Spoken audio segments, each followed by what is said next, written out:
فتح أحمد بلال نجم النادي الأهلي السابق النار على مروان عطية لاعب خط وسط الفريق الأول لكرة القدم بالنادي الأهلي، وذلك بعد المستوى الذي ظهر عليه خلال مباراة بالميراس البرازيلي التي أقيمت مساء الخميس وانتهت بخسارة الأهلي بهدفين دون رد في المباراة التي أقيمت بينهما مساء الخميس ضمن مباريات الجولة الثانية من بطولة كأس العالم للأندية. وقال أحمد بلال في تصريحات تلفزيونية عبر فضائية النهار: مروان عطية إمكانياته لا تؤهله القيام بالأدوار الهجومية. بالنسبة لي مروان عطية مش في مستوى عالي. وأضاف: زمان لاعب خط الوسط زي مجدي عبد الغني وعلاء ميهوب وحسام غالي وهادي خشبة وحسني عبد ربه، كان مهمته 5 دفاع و5 هجوم. وتابع: أنا مش مدافع متقدم عشان يبقى دوري تموت دفاعي واجي في مباراة انتر ميامي أقف جنب ميسي وأقول أنا عملت أحلى حاجة في الدنيا. ده مش دور اللعيب يلعب كلاس. وأتم اللاعب اللي بيلعب في الأهلي، يعني 5 دفاع و5 هجوم. ما ينفعش تبقى بتلعب في الأهلي بقالك 3 سنين جايب جون ورصيدك خارج من الموسم عامل أسيست أو 2. إحنا حولنا وسط الملعب للاعب مدافع ونقول ما ينفعش يهاجم. مين قال كده؟ كل الفرق الكبيرة بتبني على رقم 6 بينزل يستلم وهو اللي بيطلع بالكورة ويكمل تحت راس الحربة ويساعد الأجنبي. أكد أبيل فيريرا المدير الفني لنادي بالميراس البرازيلي أنه كان سيشعر بالظلم من فترة توقف مباراة فريقه أمام الأهلي حال كان مدرباً للمارد الأحمر. وتوقفت مباراة الأهلي أمام بالميراس حوالي ساعة كاملة بسبب الأحوال الجوية في ملعب ميت لايف الذي استضاف تلك المواجهة، وفاز بها الفريق البرازيلي بهدفين دون رد لحساب منافسات الجولة الثانية من دور المجموعات لبطولة كأس العالم للأندية 2025. وقال أبيل فيريرا في تصريحات خلال المؤتمر الصحفي: توقف المباراة، لأكون صريحاً معكم، لو كنت خاسراً لما سعدت بذلك. أعتقد أن هذه الأمور تصب في مصلحة الفائز، أليس كذلك؟ وأضاف المدرب البرتغالي: علاوة على ذلك، في آخر 30 دقيقة كان هناك توقف لمدة 15 دقيقة أخرى لشرب المياه والترطيب. لكن الحقيقة هي أنه لم يكن هناك أي حلول أخرى. وتابع: لو كنت على الجانب الآخر يقصد مع الأهلي فلن أعتقد بصراحة أن الأمر كان عادلاً، ولكن لا بأس. خلال تلك الفترة حاولت إعادة تركيز اللاعبين وأخبرتهم أن كل شيء ممكن في كرة القدم. وأتم أبيل فيريرا تصريحاته قائلاً: لقد رأيت النتائج تتغير في 3 أو 4 دقائق، لذا كانت الفكرة هي الاستمرار مركزين ومواصلة مهامنا. كما قلت لك، المجموعة متوازنة وسيتم تحديد المتأهلين في الجولة الثالثة.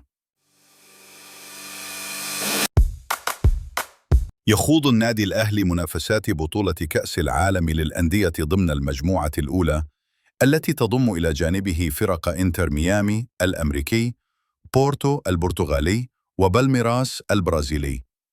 بدأ المارد الأحمر مشواره في البطولة بالتعادل السلبي مع فريق إنتر ميامي، وهي نفس نتيجة المباراة التي جمعت بين بورتو وبالميراس في الجولة الأولى، ما وضع الفرق في وضع متوازن من حيث النقاط. وبعد الجولة الثانية تراجع الأهلي مؤقتاً إلى المركز الرابع في ترتيب المجموعة برصيد نقطة واحدة بعد فوز إنتر ميامي وبورتو بهدفين لهدف. تنتظر الأهلي مواجهة قوية وحاسمة في الجولة الأخيرة من دور المجموعات، حيث سيواجه الفريق البرتغالي بورتو، في حين يلتقي بالميراس مع إنتر ميامي في مواجهتين ستحددان بشكل رسمي بطاقتي التأهل إلى الدور المقبل. سيناريوهات تأهل الأهلي بعد خسارته أمام بالميراس بهدفين دون رد وحصول إنتر ميامي على الفوز بنتيجة 2-1 على بورتو: يتساوى إنتر ميامي وبالميراس في صدارة المجموعة برصيد 4 نقاط لكل منهما، بينما يتواجد الأهلي وبورتو برصيد نقطة واحدة لكل منهما. ويأمل الأهلي في تحقيق الفوز على بورتو بنتيجة 2-1 أو أكثر، مع انتظار خسارة إنتر ميامي بنفس النتيجة أمام بالميراس، ليضمن بذلك تأهله إلى دور 16 من البطولة ومواصلة المنافسة على اللقب العالمي. علق أحمد حسام ميدو لاعب ومدرب الزمالك السابق على خسارة الأهلي أمام بالميراس البرازيلي في المباراة التي جمعت بين الفريقين ضمن منافسات كأس العالم للأندية أمس الخميس.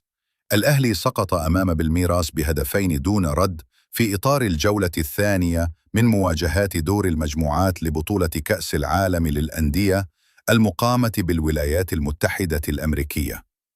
وقال ميدو خلال تصرحات عبر قناة السعودية الرياضية لبرنامج دورينا غير: مدرب بالميراس كان ذكياً، استطاع أن يستنفذ طاقة الأهلي في الشوط الأول، والأحمر كان لديه استحواذاً ولكن لم يكن الأفضل.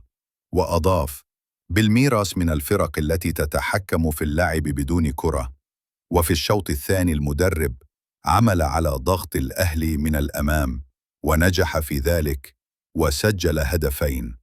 وتابع: على الجانب الآخر مدرب الأهلي خوسيه ريبيرو خبرته قليلة جدا في الماتشات الكبيرة، اتسحب وراء أسلوب مدرب بالميراس وعمل على تقدم الباكات محمد هاني ويحيى عطية الله، لكن لا توجد خطة لديه، وقام بتضييق الملعب على نفسه بدخول زيزو في وسط الملعب وأردف: أنا كمصري وليس أهلي أو زمالك كنت حزيناً، لأن المفروض أن الأهلي يشارك في البطولة كأفضل فريق في مصر، ولاعبيه تقدم مردوداً أعلى حتى في حالة الخسارة، لكن لا توجد أساسيات كرة القدم عند عدد كبيرة من لاعبي الأهلي.